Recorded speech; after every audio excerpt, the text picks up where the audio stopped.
was really just a full breakdown, everything you need to learn, basically the A to Z. From where to start, exactly what to do, how to do it, all the systems and programs. The resources and things that were given throughout the training was just phenomenal.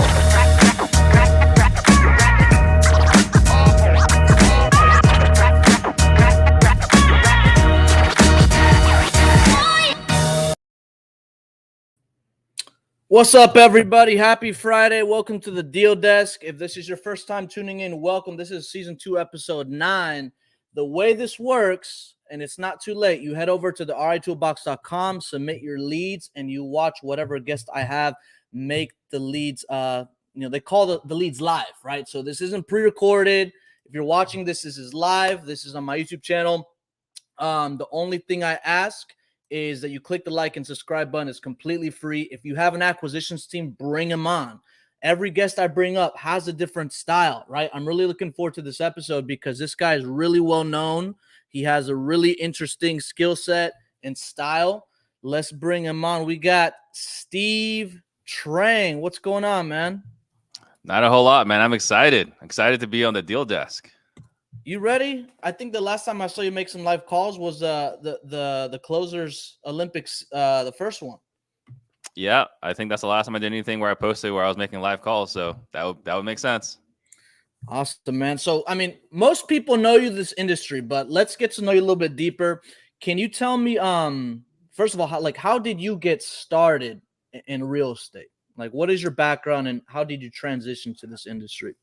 Man, so I mean, I think like everybody else, it was the same purple book, right? Rich Dad Poor Dad. I got started off as an engineer and did that life, was good at it, was totally unfulfilled, which, I think probably a lot of people listening, whatever their previous job was or job is today, they're unfulfilled.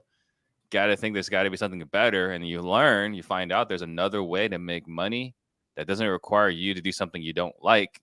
So I jumped into real estate, did it the wrong way, but I wouldn't change anything because it's giving me all the blessings I have today. How did you do it the wrong way? Because I think when you interviewed me, I told you how I did the wrong way starting out too. How did you do it the wrong way?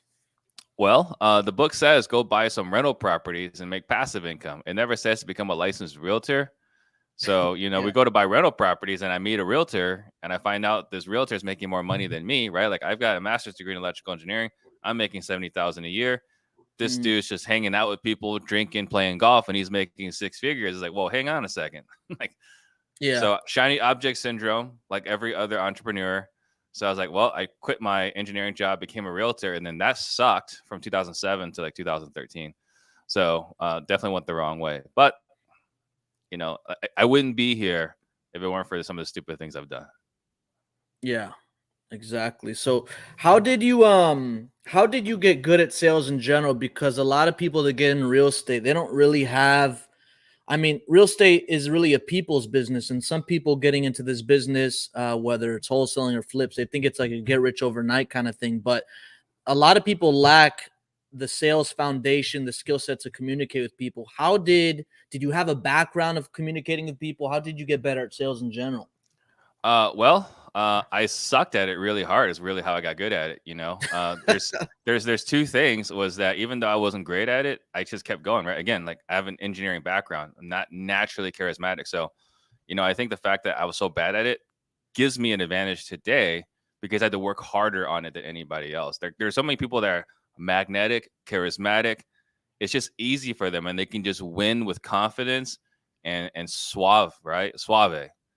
But that's great, but you don't really work as hard to improve because it already came easy for you, But for me, because I was so bad at it, I believe, I could be wrong, I believe I've studied it harder, practiced it harder, and taught it more than most other people because I had to. And I think the part of having a brokerage, teaching other salespeople in my organization, gave me that advantage because not only am I learning and practicing and applying it, I'm also teaching it, and that kind of gave me that advantage as well. Yeah, no, that's really solid. And tell us, you wrote a book recently. Can you tell us a little bit more about what that book consists of and how it can help other people? Yeah, so I wrote a book, Active Listening 2.0, and the book was really about listening effectively.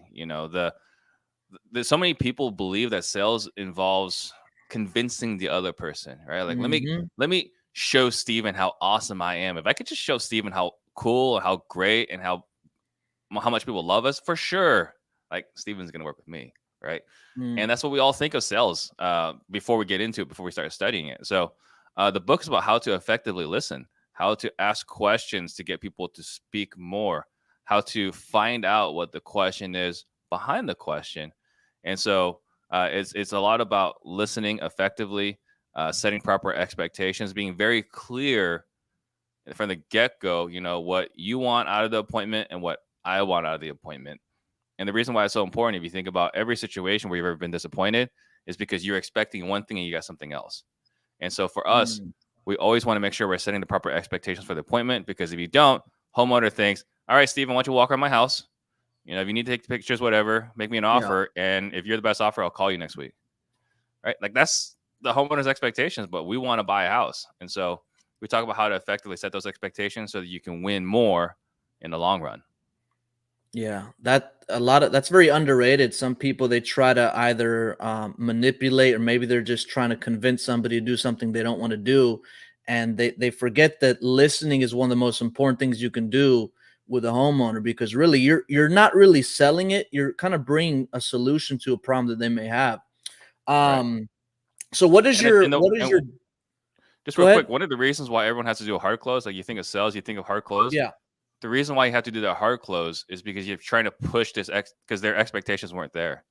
So you have to force it. But if you have the right expectations, you don't have to force it. Exactly. What would you say to people, that they maybe go to a seminar, or they read Rich Dad Poor Dad, they want to get into real estate investing. Of course, they come across wholesaling and all that stuff. Somebody that is really not maybe a people person, whether they're an introvert, extrovert, doesn't matter. But what would you tell people about how can they master their craft when communicating with homeowners specifically, right? Because, I mean, you need thick skin. You got to embrace rejection, just like any other sales industry. But what does that consist of? How does somebody get better at what they do? So first and foremost is learning, right? Which is, people that are watching this, but it can't stop there. Right. You got to learn and apply, learn and apply, learn and apply. And that's really what really worked for me, was that I would learn something cool and I would go apply it in the living room or on the phone. It's like, and get blown up. It's like, well, that didn't work. We're not going to do that again. Right. Or, we learned this tactic. We tried this, like, oh, wow. Like, it really did soften the stance of the homeowner. So, like, we have our process, we have our scripts, we have our methodologies, but everything we teach is because we've applied it. And these are the things that did not backfire. These are the things that moved us forward. So many people think like you have to be this great closer. Oftentimes, you just have to not screw it up, right? Like marketing, pulling the list, marketing, that's like 95% of the initial work. We forget about it because it's so easy now, because you got PropStream and batch skip tracing and all these other tools that make marketing so much easier. But that's the first step, right? So now after that, you find someone that needs to sell. You just have to not screw it up. And we as human beings are lousy communicators. And so we tend to screw it up and get in our own way. So I would say to someone that is trying to get into this is learn, but don't stop there. Get out there, get bloody, get screwed up, get, hit, knocked around. That's the only way you can get better. Yeah, you got to fail forward. Some people are scared of making the mistakes, when I think mistakes are essential to grow and just, kind of get closer to that success. Awesome. So what does your business look like today? I mean, what do you got going on? You got a lot of things. I see you on Instagram, obviously Real Estate Disruptors. What else you got cooking? Man, so first and foremost, we got the wholesale company, right? You had Max here last week. So he's my business partner, and man, I couldn't ask for a better partner. So we got Max. And then we got our education company. People are interested in our sales training. I think your program, my program is actually very similar, because I've listened to you, right? There's a lot of similarities. And so it's just like, which one you like better, and there's no wrong. So we got our sales training. We got our brokerage. We got a title company. I recently bought into a bank. I'm getting NFTs. You can see that behind me. Yeah. Let's see what else there is. Man, like I'm a serial entrepreneur. Like a lot of other people, I got shiny object syndrome. The one good thing working for me, because I always preach focus, right? Which sounds crazy and totally hypocritical from someone like myself. The one good thing I got going for me is I have a lot of the right people behind me to allow me to go pursue new initiatives, right? Like I can't chase anything else if the foundation isn't set. And thank God we got the foundation set over here. Man, yeah, that's amazing. A lot of people try doing so many different things. You focus on one thing, build it, and then move on to another thing. But you need the right support, right? The right foundation, like you said. Is that Neo Tokyo behind you? Is that what that That is? is Neo Tokyo. Yep. So what got you into NFTs? How did you come across? That's a big thing nowadays, but a lot of investors are starting to realize it's more than just pictures, right? Yeah. So basically what happened was I got COVID. Right. Oh man. So I I've got been there. COVID. I want to say beginning part of February. Mm-hmm. And maybe mid January. And when I got COVID, well, now I got too much free time because I'm staying away from the office. So now with all this free time, I'm on TikTok, I'm on YouTube, and this and that. And it's like, okay, well, people are talking about it. Let's just see what it is. And when I looked, it's like, holy crap, there's a whole nother world here. So, Ryan Pineda, he's a good friend. He was a judge, right, at the closest Olympics. He's always talking about it. So, he sent me a text message one night. It's me, him, and Kong, right? There's a group text. And he just kind of casually drops, hey guys, I just spent $300K to invest into an NFT mastermind. It's like, A, what's an NFT? And B, what? Right? Yeah. And then I found out more about it. I was picking his brain. I was like, okay, well, let me get into it too. I don't have $300K to blow, but I got $100K to test this out. And I got approved by the wife for $100K, and then I kind of overspent and spent $140K on my. You got NFT. approved by the wife for $100K. Got it. Yeah, I got my loan approved by the wife for $100K, and then I overdrew another $42K for my tax account that I was supposed to pay Uncle Sam. I was like, whatever. We'll pay Uncle Sam later. Yeah. Okay. So do you see blockchain technology really working together with real estate? Have you looked into that? Yes, I have. And I think we are still several years away. Yeah. There was that lady that sold her house. I think it was in Tampa. Yeah, she was So I think speaking it's at your our neck grand of the opening. woods. Yeah. Yeah. And she sold her house on the blockchain, which is cool, right? It's a cool story. I think that whoever bought it is going to be screwed unless they're willing to wait 5 years for blockchain to catch up to sell their house. Because if they have to sell their house now, who has 650 grand in crypto ready to buy the new person's house? So I think it's a really cool story. But I still think we're several years away. There's just too much money in real estate to fight against blockchain coming in. All right, so it's not that it's not ready. It's just too many people making too much money to be to willingly give it up. Yeah, no, I agree. There's so many things that went behind that NFT sale that she talked about. But what I appreciate about her is that she kind of breaks it down for anybody because NFTs can be really confusing, right? From the smart contract to gas fees. There's a lot that goes into it, but I definitely think it's the future, and I think it's going to play a big role not only masterminding, networking, but also real estate. So, and this is this NFT, right? I joined, so we talked Yeah. about it. So why did I buy into it, right? Like it's basically ran by two dudes, Alex Becker and Elliot Trades, and these guys are doing really well in this space. But like for me, I'm getting into it because I got to connect with the people that can afford to drop 6 figures in NFT, right? Like for me, it was not like, hey, I want this really cool picture. It was that I have an opportunity to hang out with other people that can afford to drop 6 figures on an NFT, right? It's just like you go to a country club or you join a mastermind. It's really the only reason why I did it. And now that I've done it in the last week, I'm now the ambassador. So like anyone that's new that just dropped 6 figures, they're like, hey, meet Steve Trang. So like, A, that's awesome. And B, there was a whale group and they're like, hey, there's this other whale group. Don't know if you're interested. What do you think? And I looked at it. I was like, yeah, of course I'm interested. And they're like, well, we need a proof of funds for 250,000. I said, no problem. Give them a proof of funds. Now I'm in the whale group. So like, it's just like being at a Rotary Club or a philanthropy. It's just, if you're hanging around people with a lot of money, some of it's going to accidentally fall into your lap. Exactly. It opens doors. It opens a lot of doors that, most people wouldn't expect. A lot of people still need to be educated on them.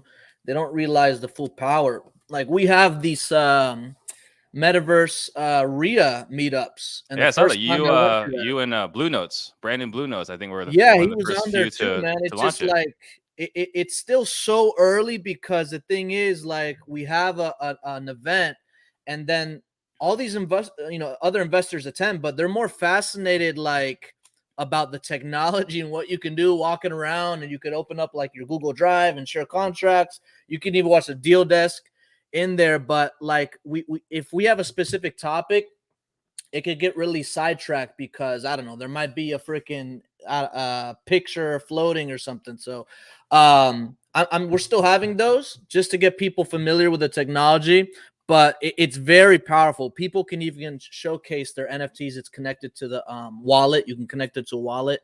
So I'm looking forward to growing that as well. But that's awesome, man. And what is your next goal? I mean, what's your next goals overall as a company, with your sales training, with your NFTs? What does that look like in the future for you?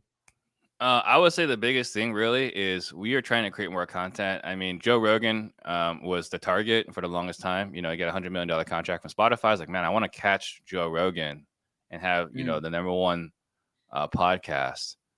But now I'm thinking, with how much hate he's gotten in the last few months, it's probably going to be hard to catch him, because he's got so much press in his favor. Kind of like when Trump ran for president, there was so much free advertising. Man, I don't know if I can catch Rogan anymore, because he's had so much free advertising from all these media outlets. So I don't know. I'll have to settle for, like, number two. I'll be You got to Avis, do right? I something can't be Hertz. controversial, man. You got to do something politically controversial. That's what you got to do, So right, Steve? you want to hear, you want to, so we haven't released this video yet. So like on Tuesday, right, we have a leadership meeting. So, Okay. Max, right, he runs Max Cash Offers. Summer, she runs the brokerage. Larry runs the education company. Xander runs the media company. And then Jaden's the head COO that manages all the companies, right? And he reports to me. And so in our meeting on Tuesday, Xander, in the meeting, it's like, Steve, you need to stop being an effing pussy. And he actually used like the full language, right? He said this in a meeting, and we actually encouraged dissent. We never encouraged that level of dissent, but we encouraged dissent. And I didn't take it. I didn't get upset. I was like, okay, right, let's talk about this. Let's hash it out in front of everybody. What do you think we need to do? He's like, you need to be more authentic. You need to be more like yourself. You're too professional. You're too polished. You need to be more controversial. And I was like, okay, so let's make this an issue. Not the fact that he called me the P word, but let's make this an issue that Steve needs to be more controversial. So moving forward, you're going to see more of my personality. There's nothing we appreciate more than being authentic. Kind of like RJ. I like RJ because he's just himself, and it's just a lot of even content nowadays. A lot of people try to be something they're not, but I really like engage and like people the most that are just themselves, even if that includes a little controversy, which I'm looking forward to. I'm looking forward to see what you got in stock. I also heard your partner Max released a music album, and you're going to be featured in the next one. Tell me a little bit more about that. Did you hear about that? I didn't hear about that. I know that we learned the closest Olympics that he made a rap album or something. Yeah, you didn't know that? You don't know your partner well enough. Not about that. I mean, I did know, because we both are familiar with gangster rap from the late 80s and 90s and 2000s. So we listened to it when we were driving around. He never told me that he dropped his own album. So still got to check that out. Can we see an album in the future from Steve Trang and Max? Not from me. I'll be the record label. I'll be the that works. Yeah, I'll fund the operation, but I can't. No, man, I got no creative talent. Okay. I'm still an engineer at heart. So where can people connect with you more, get to know you better, learn more about your courses, your workshops, your trainings? The best way is, we got at steve.trang or stevetrang.com. There's that, or disruptors.com. That's the best way to find out all our different offerings. And we have like so many different options, right? Like you don't have to jump straight into sales training. We do have other content about, running operations and our scripts and this and that. Like you don't have to jump straight into it because it is a pricier product. But at the same time, like our products are pricey, but the people that sign up for it generally see a 10, 20 plus ROI, right? Like it's not like a small ROI. Like we said earlier, like marketing does a lot of the heavy lifting today. Like, 10 years ago, if you got in front of the homeowner, you got the contract. Like that was it, right? 10 years ago. Now you get in front of the homeowner, it's like you and like 6 other buddies that right? So now you got to be a better closer. And so it's a much more valuable skill today than it was before. And man, like we spend so much money skip tracing, pulling the list, managing, screaming at our acquisition managers, right? Like we're going through all this stress. Yeah. And it's a travesty. The greatest travesty, in my opinion, is meeting a ready and willing seller and you can't get a signed contract. Like that's the worst, right? Like you're willing to sell for 160. I'm willing to pay 180 and I walk out without a contract. That's a disaster. Yeah. That doesn't happen with your team though, right? Because you train them well. Hell no. I would slap them around. Okay. Are you ready to make some calls? Let's go. Let's go. Max had some interesting people. Somebody dumped their like CRM in Georgia. Not one person answered from that. But then Max spoke with this interesting guy. That the property looked abandoned and he lived in it. But we never know what we're going to get. But anyways, you have the spreadsheet up, right? I got the spreadsheet. Okay. So the first one we have here. Sandra Fernando Street. I don't even know. Sapchapi, Florida. I don't even know what choppy is, but whatever. Okay, so let me pull this up here, and you want to put on speaker, see if they pick up, and we'll run some numbers I will. here. Let me share the screen. All right, here we go.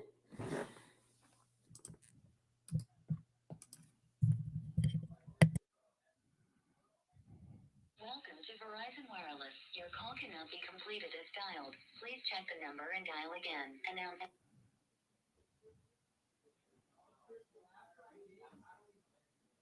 Gotta see if we get somebody on the line first. All right, so that one is a bad number. I'm gonna put that down. All right, we're moving on to one of my favorite. Oh, this is actually in Pennsylvania. I thought it was New Jersey. New Jersey, we've had the most interesting conversations in New Jersey. But this one's in Pennsylvania.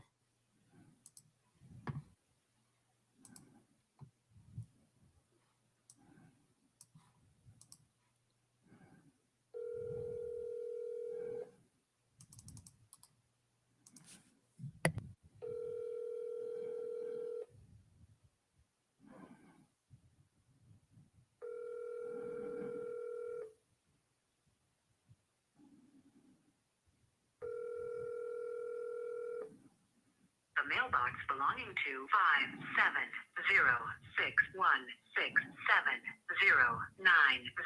is full and cannot accept new message.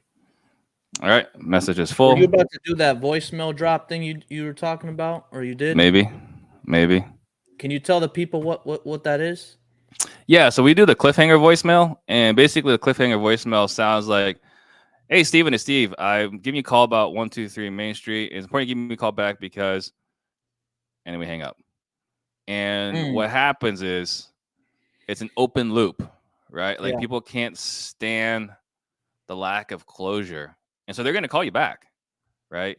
So it's when we do the cliffhanger voicemail, more than 70% of the time they're going to call us back. Now, here's the thing: don't do what we did.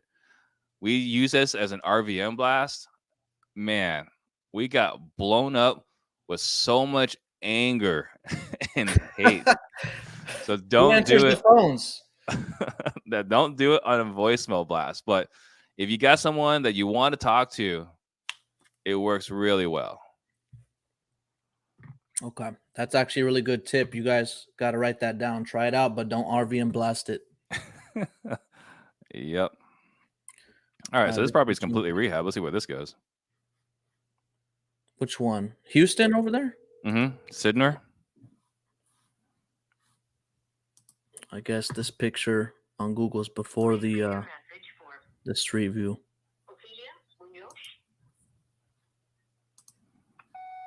Hey, Ophelia, it's Steve. I was giving you a call back on your property on Sidner Street. It's really important you give me a call back because. Just like that, right? Yep. All right. So. All right, we got this The next one one. in So we know, Houston? at least we know that one's a good number. I'm hoping these people are putting in the vetted leads. It looks like they've talked to them. So. Yeah.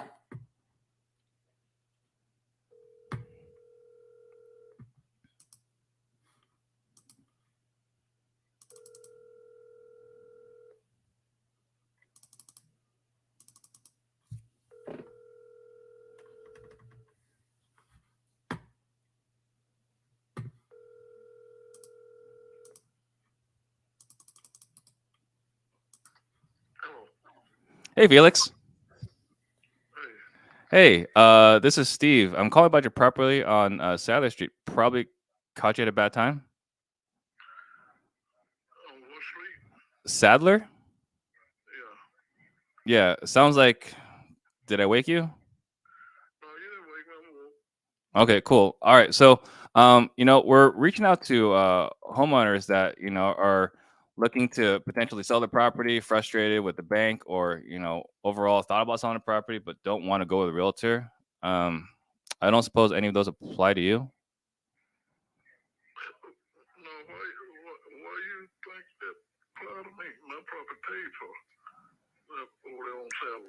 Your property's paid for? Yeah, that property paid for. That's my property. I don't owe a nail dime on that property, nothing but taxes. Oh, okay, wonderful. All right. So, I see here in the notes that. If I was selling, I'm not. I wouldn't be discounted.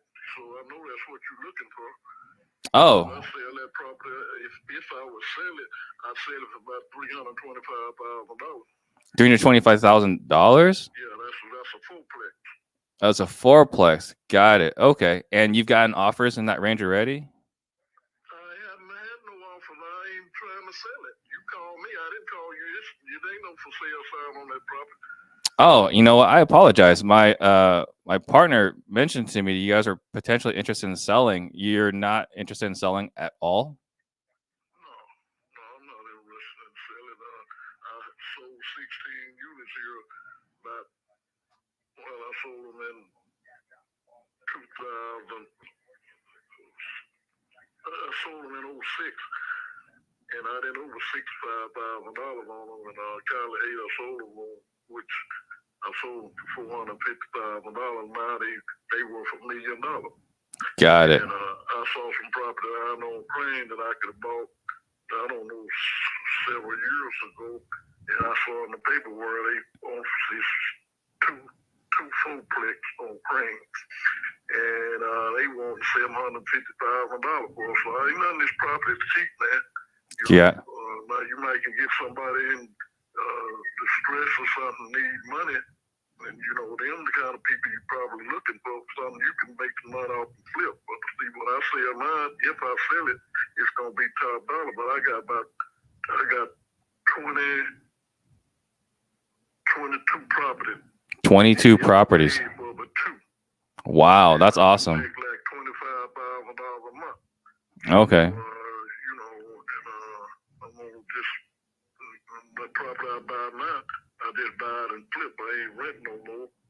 I just bought a property last month, and I paid $150,000 for it. And I'm about through with it. I'm putting about $18,000 in them, turn around and sell it for $250,000. Got it. Okay, so it sounds like you're looking to get full market value, but even if I gave you that, you wouldn't be. Well, if I sell my property, it's full market value. Ain't gonna be no discount. I know that's what. Sure. That's what you're looking for, Yeah, no, I totally get that. So Felix, you mentioned that you got several other properties. I don't suppose you're interested in selling any of those other properties either? I'm not interested in selling because they paid for all. Okay. I got two not paid for. Okay. I owe $25,000 on one and $33,000. So Felix, all the other. I ca- And it kind of sounds like you've done really well for yourself in real estate. Done real well. That's Done real awesome. well. So, I'm just, a young up and comer. It sounds like there might be even some stuff for me to learn from you. If any kind of way I can, then the only thing I won't do for you is loan you money or co-sign for you. Yeah. Like something I can help you with. If I don't know Okay. everything, but like if something you ask me and you want to know if I know, I will tell you. Okay. Well, Well, I guess, yeah, or I've been in it about 30 years, man. I done bought over 100 some properties and all, yeah. I've been in it. Okay. So then I'm kind of wondering, you've done really well. Have you, some of the people that we work with in the past, they help us, we're able to buy houses with cash because there are, they lend us money to purchase. I don't know if that's something you ever thought about, adding some additional revenue. Have you thought about lending to get some additional income? Well, I thought about it, but that's something I don't know nothing about. Mm-hmm. I ain't never did that before. I don't know anything about it. I thought about lending hard money, but I'd have to look more into it because I don't want to, I want to know what I'm doing. I like buying and selling property. I can't know what I'm doing because that's in a different category there. Yeah. Loaning money, and I don't know the ins and outs and how all that stuff works.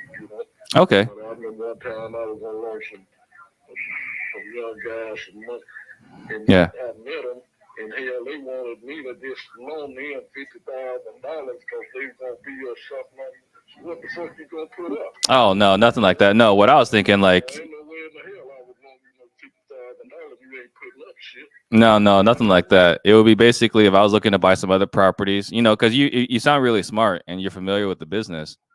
I'm not smart enough for me. You would do anything. I'm not smart at all. Yeah, but you know the real estate business. So like if we, I'm not entirely know that. Yeah. yeah, so if I say, hey Felix, I got this property in Houston and it seems like a really good deal. Could I reach out to you to see like, hey, do you think there's a property that's a good deal and would you be interested in lending on it? I don't know. I might, just like I got over $150,000 cash tied up in this house here. Yeah. And I invested in the money the other day. Okay. And, but I might think about it when I sell this house. Okay. When I get it sold, I might think about it. Hey, I thought about that, but I don't know that much about it, and I would have to really know what I'm doing to get my money, loan out some money. yeah. And and you can easily get ripped off. The other day when I went to close on this house, I'm sitting there just bought. Absolutely. Hey, This tile company told You me know- that some guy like us and like hey, person like you, I got a house for sale, and you said, well, Um, I want $100,000 for the house, and you said, well, hell, I give you $150,000, and then you give me a cash deal check. Hey. And the goddamn check ain't no good, and you can turn around and sell the house for $100,000 with the real cheap, and you got your cash money gone, and this goddamn cash deal check you gave me ain't no good. That mortgage. Felix, can I ask you? You said you got multiple. Was it 40 doors, 50 doors that you've got? How many units do you have? I got 20. 20. Okay, and all 20 units, the tenants they've been awesome this whole time. I got one bad tenant, man, and I've been trying to get that motherfucker out of my place since 2020. Since 2020. Yeah, September 2020. Holy wow. Okay, so what have you done? Well, what he did when I filed eviction on him with that COVID, and he was working, but he told he went somewhere and did something, so the judge couldn't put him out because he done filed that hardship, which he was working. Okay. And then the court come back up again about 8 and 9 months later, and he filed it again, and the judge couldn't put him out, but the judge gave me this slip of text rent release, and they paid the rent for him, the late charge and everything, for 12 months. but he was 15 months behind. So I got the money like in November. I think I got about $9,000 a piece. So Felix, on that property, is it a single family home or is it one of like a duplex? No, it's a duplex. I got a 5-unit duplex. It's a duplex. Got it. Okay. Yeah. So, but anyway, I went to court the other day to put him out, and so they How much rent are we talking about that he was supposed to be paying you? Oh, well, that's a little duplex over there. He pays $750 a month. $750 a month. That's the cheapest rent property. It's the cheapest, and he's the only one that's giving you a headache.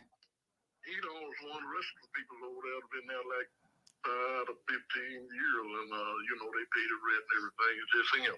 Yes. And I want that motherfucker else to maybe want to go. He filed that appeal. So Got it. go to another court downtown. Now one over there in Nicolita, but this time I'm going downtown. But this So- is the first time that ever happened to me, something like that. So on that duplex, that $750, what's the other side renting for?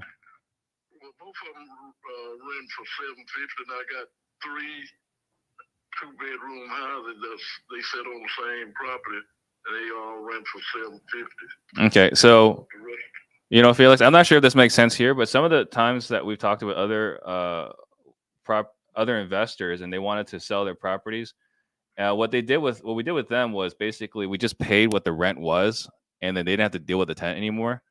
I don't know if that's something that would make sense here. no, that don't make no sense to me because it's I've been dealing with these. I've been doing this for 30 years, man, and I know how this the first time something this bad ever happened to me, but things happen, but I ain't, it ain't no fucking headache for me, because that property paid for, and I'm gonna get him out. I got my money, but then after I got it, he's still not paying. Right. That's what I'm saying. He one of these tenants from here, but So that ain't gonna make me want to sell my property because I could have been done sold it. I'm not. So what you were saying? Well, I was just saying, like, if I can pay you $1,500 a month, and if I can make you that payment myself, and then we would basically, you would be the bank here, and we would pay you that $1,500, and instead of you having to deal with tenants, you could just get payment from us every month that for sure it's gonna be coming in, and you wouldn't have to worry. From what? I'm sorry. What kind of payment from I'd be getting from you? I would pay you the $1,500 a month. And you do what?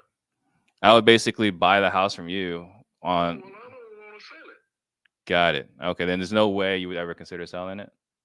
Well, I ain't no way, but if I sell my property, man, just like I said, I'm gonna sell it for market value. That property I've been had it since 1980. 1980. Okay. $5,000 for it. What would you consider to be fair market value? About $300,000. $300,000. So what if I could pay you $1,500 a month until I pay you off the I three? don't need no $1,500 a month. I ain't hurting for no money, man. Okay. All right. Well, Felix, like I said, you sound like you really understand this business. So is it okay with you if I just write down your number and I'll call you if there's any other opportunities in Houston? Yeah, well, now, what's your name? Because, Steve. People be calling me, goddamn. I get, man, well, I don't know.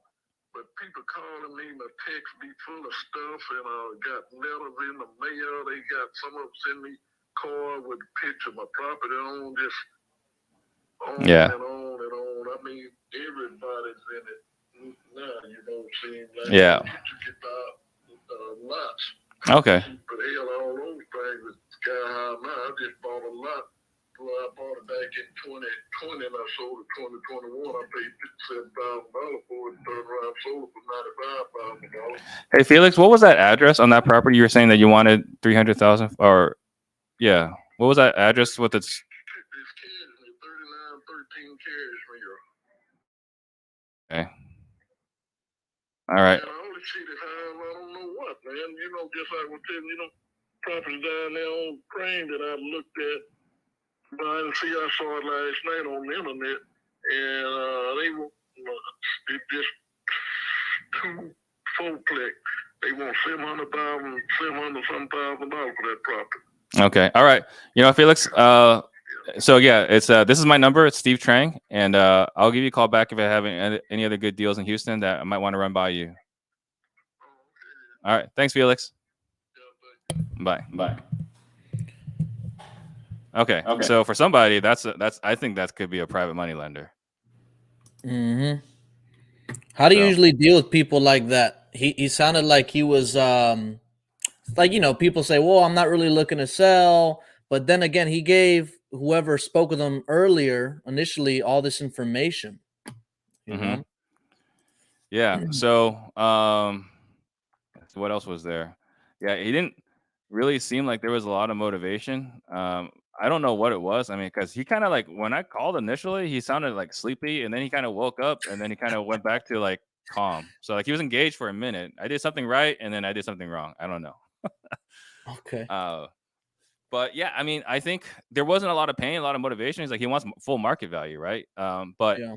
I do think that this is somebody that whoever submitted Felix Jordan down the road, this could be a seller carry. When someone's older and got a portfolio, these could be good seller carry down the road. And then again, this guy obviously has money, right? And so you kind of saw that. I kind of struck his ego a little bit. It's like, hey, Yeah, I noticed that you were talking. You're a pretty smart guy. You were stroking his ego a little bit. Yeah, make him feel good. Yeah. So I didn't get anything there. Do you want me to go one more, or you want to go to the Q&A? No, we got a little time. You can call a few more. The next one is on Rosen. Thomas Wright. Rosen? Yep. Yeah, that one. All right. Bam. Hey guys, drop any Q&A you may have for Steve, okay? And then we'll get those answered at the end. 750. Man, Houston. Like Jay-Z says, on to the next, Brandon Lopez. He's charging too low for rent. This is a rental property at 750. Damn. Okay. Let's see where this goes.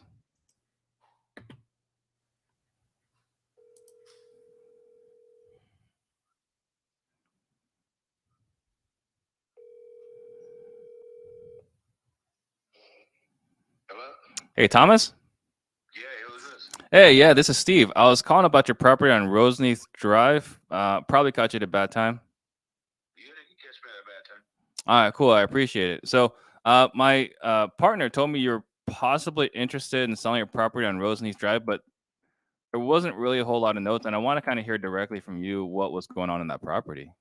Well, what's going on is, the property has appreciated.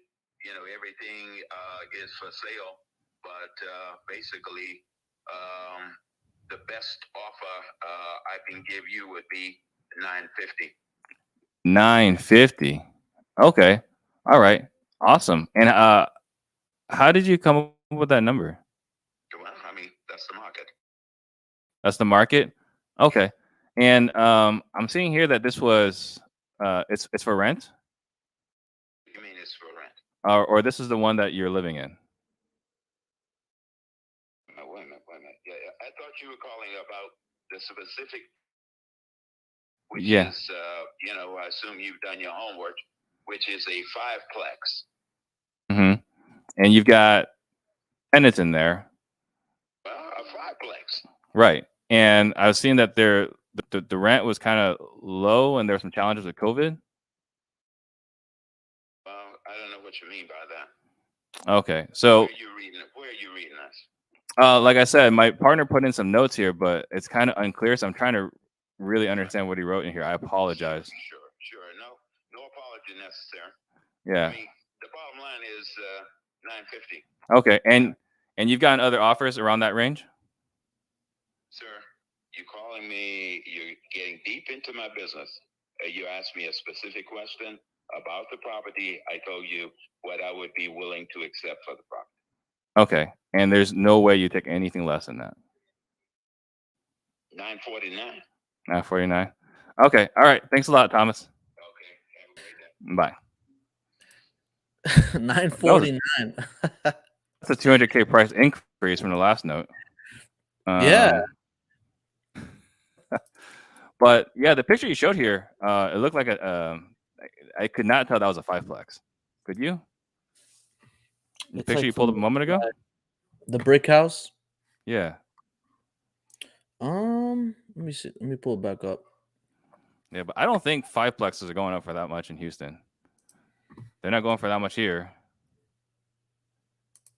Oh, that's a different house. Here. Okay, yeah, that was the angle I saw. That did not look like a fiveplex to me. He kind of threw me off. So Yeah. looks like a group home or something. Oh well, why? I screwed that up. All right, we'll do one last one, Mr. Lawrence. Mr. Lawrence. All right, guys, drop any Q&A you may have. We'll see if Mr. Lawrence picks up the phone on Jackson Street. Hey, Larry, this is Steve. I'm doing good. Probably caught you at a bad time. Not really. I'm waiting on somebody to come show them a house. Show him your house. Oh, which house is that? Showing them a house. Showing them a house. You're a licensed realtor? I'm a broker. I've been a broker for 47 years. 47 years, man. That's awesome. Not 47. Oh, 42, 43. wow. Okay. So I bet doing it for that long, you must have a bunch of rental properties. I got some rental properties. I sold some.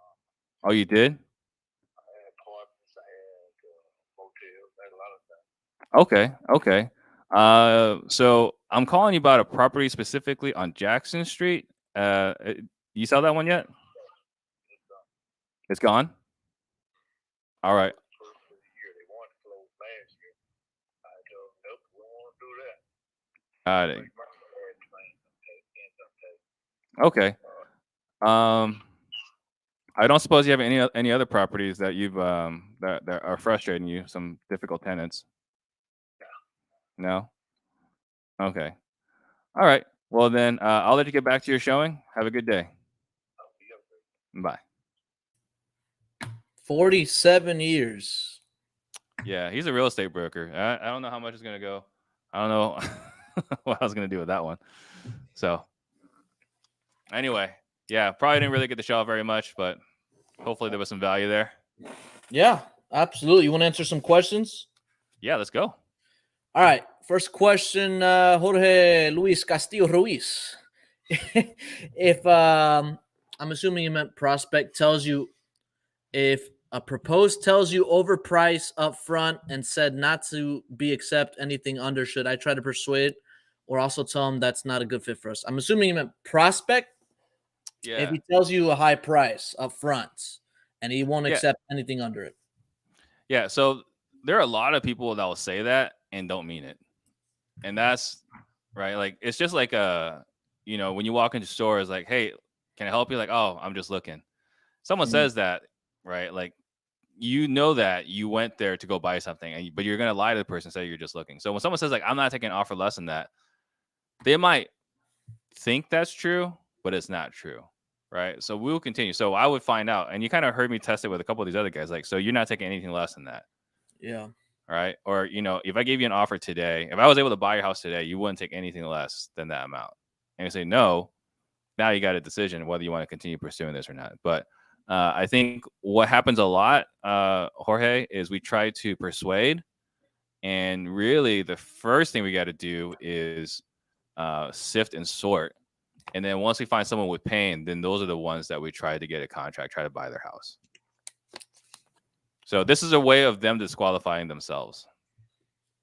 That's awesome. Yeah, this is a perfect example because some people, you can't create a deal out of somebody that's just, unrealistic. So like you said, filtering and sorting through those leads. All right. How do we handle calls when seller says they want to run it by their attorney first? All right. So I'm guessing here, if they say want to run by the attorney first, I'm guessing that you made a good amount of progress in the appointment and that they actually they said they agreed to the price and then now want to get an attorney to look at it. If they say that, Usually what happens is, depending if there's an attorney state or a title state, right? If it's an attorney state, like their attorneys get involved. But if it's not normal in your state to run it by an attorney, they tell you want to run it by an attorney. There could be an element of they're not completely sold, and this is like their defense mechanism. This is their objection. So if someone says to me, like, let me run this by my attorney first, like, I'll say to them, run it by your attorney first? Huh. Steven, I must have done something to lose your trust. No, I just gotta run it by my attorney. Okay. So when you bought this house, you ran it by your attorney then too? Not really. Oh. Okay. I guess I'm kind of confused. I like that. I see what you did there. Yeah. I see what you did there. Right. But basically we're like, why do we need an attorney involved? So now this goes back to setting proper expectations, right? So we kind of talked about an earlier part of the call is like, hey, today, we're setting proper expectations. Hey, Steven, I just want to let you know, like, when we meet today, like, my goal is, my intention is to potentially buy your home, right? So if the offer we make doesn't work for you, will you feel comfortable telling me no? And if I decide this house that I'm not going to be able to buy, are you going to be okay if I tell you that? And if it does make sense for us to work together, that means we're going to go ahead and take everything we talked about today and put it in writing. Is that fair? And if you're going to hear this attorney objection, you should hear it here. Right? If you hear it here, okay, it's a little bit more weight, a little more valid. But if you don't hear it here and you get to the very end, like, well, I want to buy an attorney, that's probably 80-90% of the time a smokescreen that you gotta deal with. There you go. Perfect. How do you handle multiple offer scenarios? This is very common, right? How do you bid it up? I'm getting other offers on it. So we don't play that game, right? But here's how we deal with it. All right. So you tell me, hey, Steve, we got multiple. Like, I walk in and you're like, hey, Steve, I just want you to know we got 5 other offers, right? Mm-hmm. So I said, wow, okay. So it sounds like you're collecting a lot of offers, and you're probably trying to get the most amount of money for your home, right? And you'll say, of course I am. Okay. So, can I share something with you? Yeah. In all the years I've been buying houses, Steven, I've never been the highest offer. So knowing that, should I leave? And then they're going to say, well, don't you want to make an offer? Like, nah, I just know we're not going to be the highest offer. Yeah. But Steven, we've been buying a lot of houses, again, all these years, even though there are other offers. And we asked the homeowners why they decided to go with us versus the other guy, even though we weren't the highest. What do you suppose they said? And then they'll say something like integrity, honesty, close on time. That's exactly what they said. So it sounds like then you'd be okay with not going the highest offer if we can give you X. Right? The other thing we'll say is, Steven, let's just pretend all the offers came in at the same exact amount. How would you know which offer is the best? And then they'll write down, like, well, if it's got this and this and this, okay. So it sounds like those 3 items are really important to you, right? You write them down. And then make sure you write an offer that's not the highest, but has those 3 things for them. Yeah. Right. So that's how we handle multiple offer situations. Hopefully you guys wrote that down. That's some really good good tip, man. What is the best way to approach a wholesaler? What is the best approach a wholesaler can use to a realtor to get buyers? To get buyers? I mean, they're getting paid a commission, right? So, I would just reach out to them and say, hey, would you be interested in some other ways to make some extra money? I mean, like, realtors are getting hit up all day, every day. Hey, buy this product, buy that product. Hey, I got a new lead gen, right? Literally, like, all day, every day. I get countless emails. I get stupid text messages. I get freaking LinkedIn messages. Everyone's offering me leads, right? Yeah. I don't need more leads as a realtor. So if you're trying to get a realtor's attention, I would say, hey, Steven, from time to time, I come across deals where it's well below market.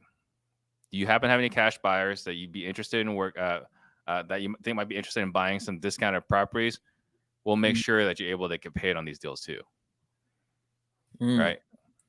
And also kind of remind them, like, let's make you a hero, right? Like, to your client, that's a cash buyer. It's got to be a cash buyer. To your client, you look like a star because you can get them a good deal. So if you're working with a realtor to get buyers, that's how I would approach it. But you got to make sure they're cash buyers.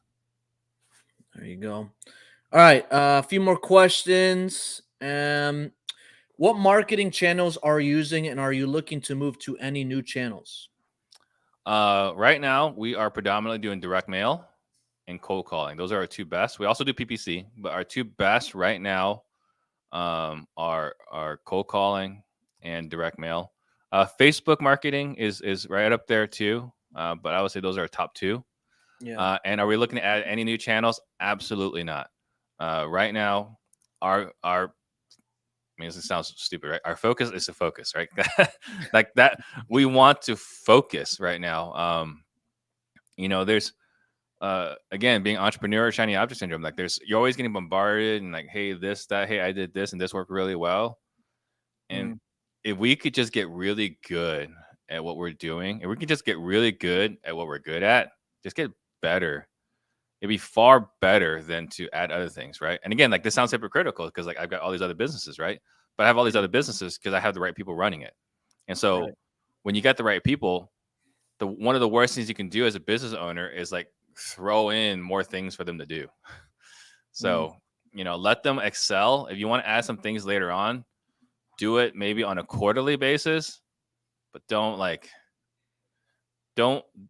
was it? When you chase two rabbits, you get none. Yeah. Like that is the biggest problem for most business owners. The other thing too is, more businesses more companies go out of business due to indigestion than starvation, meaning they grew too big too fast. It was never because they didn't have enough deals. It wasn't because there weren't enough leads. Most businesses go out of business because they're trying to do too many things too fast. Yeah.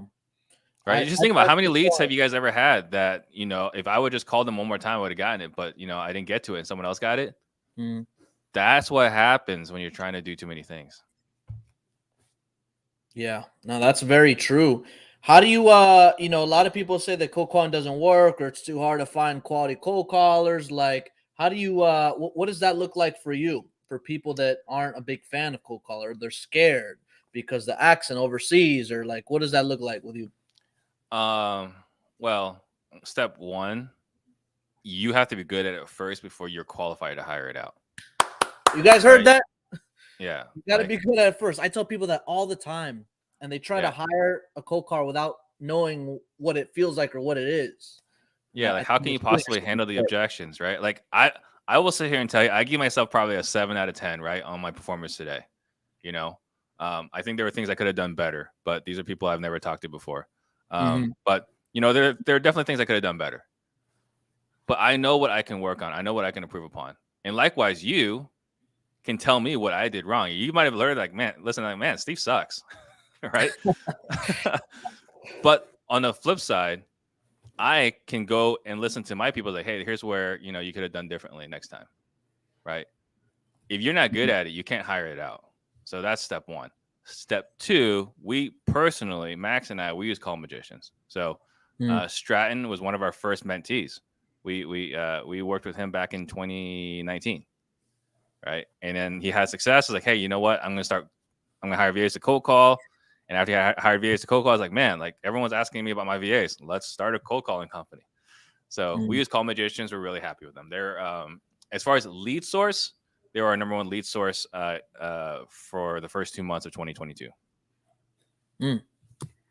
Beautiful. All right, last question.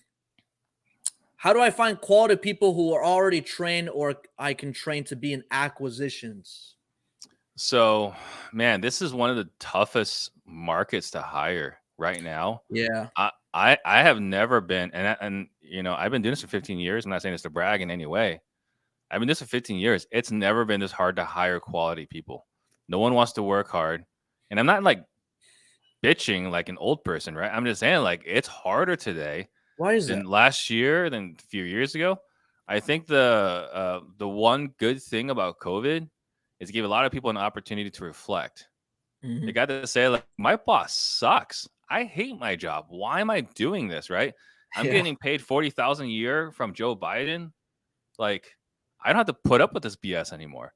Now, those checks have run out, but a lot of people had a lot of opportunity to reflect and think, like, am I doing with my life what I want? So COVID sucked in a lot of different ways, but the one blessing in it was a lot of people got to really think about what they want in their lives. And some of the people that might be listening right now are those people, right? Like they had a job that sucked and like, you know what? Screw this. I'm going to finally chase my dreams. And so right now it's really hard to find good people. However, I can share with you, everyone we hired is through referral or social media. Every single person. Indeed has sucked for us. What else is there? LinkedIn has sucked for us. Twitter, LinkedIn, Facebook. Yeah, all that stuff has been trash for us. And it's not, and I don't think it's the products. I think just right now, people aren't applying for jobs. I think right now people want to be inspired. And so we're posting a lot of content on social media. So we get people reach out to us on a fairly regular basis. Hey, I like what you guys are doing. I want to be a part of what you guys are building. And guess what? These guys are pre-sold working with us before they even start. Exactly. Right? Yep. So I would say right now, if you're trying to find quality people, you're going to have to create more content, document your journey, talk about your deals, talk about, hey, you know, I did some cold calls today. Here's what went well. Here's what sucked. Had this appointment. Here's where I think I did well in the appointment. Here's where I think I kind of blew it. Hey, we got a signed contract. You know, you're just posting content about your journey and you'll find people that may want to work with you. The other thing too, and I don't think this is talked enough about across our industry, in order to attract quality people, you have to be a quality person. Like the only reason why I have the incredible blessing and privilege and honor to lead amazing people around me is because I've personally spent hundreds of thousands of dollars on myself in personal development, right? Yeah. I've had so many mentors in my life. And so I am trying to be, you know, we talk about, I spent a lot of time studying sales. I've spent a ton of time studying marketing. I've gone to conferences, events, networking, learning how to be the best version of me every single day. And when I do that, it's easier to attract people that I will like, that would want to work with me. That's gold, man.